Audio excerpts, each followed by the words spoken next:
ఈ రోజుల్లో ఏ బంధము గొప్పది కాదు. మనతో అవసరాలు ఉన్నంత వరకే బంధాలైనా బంధుత్వాలైనా, అవసరం తీరిపోతే ఏ బంధమైనా భారమే. మాట్లాడాలి అనుకునే వారికి సమయం దొరుకుతుంది, దూరం పెట్టాలి అనుకున్న వారికి కారణం దొరుకుతుంది. మనకి బాధ వస్తే మన మనసులో ఉన్న వాళ్ళకి చెప్పుకోవచ్చు. మన మనసులో ఉన్న వాళ్ళే బాధ పెడితే ఆ బాధని ఎవరికి చెప్పుకోవాలి? జీవితంలో కొన్నిసార్లు ఒంటరిగా నడవడం కష్టంగా ఉండొచ్చు. నిజానికి ఆ ఒంటరితనమే నీకు జీవితం అంటే ఏమిటో నేర్పిస్తుంది.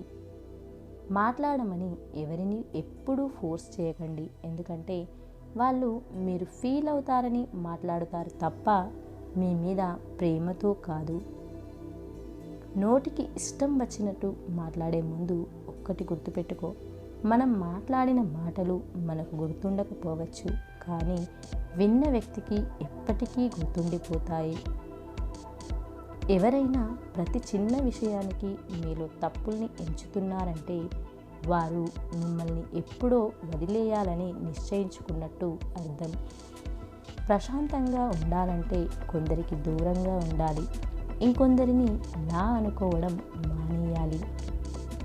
మనిషి పోయాక ఏడ్చే రోజులు పోయాయి, ప్రస్తుతం ఏడిపించే చంపే రోజులు అయ్యాయి. నిర్లక్ష్యం బాధేమిటో నువ్వు చేసినప్పుడు అర్థం కాదు, ఎవరైనా నిన్ను నిర్లక్ష్యం చేస్తేనే అర్థమవుతుంది.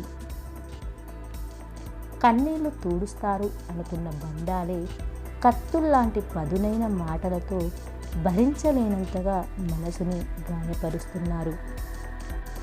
ఫ్రెండ్స్, ఈ వీడియోలో మీకు నచ్చిన మోటివేషన్ కోట్స్ ఏంటో తప్పకుండా కామెంట్ చేయండి.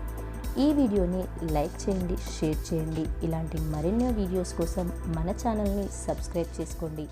Thank you so much for watching this video.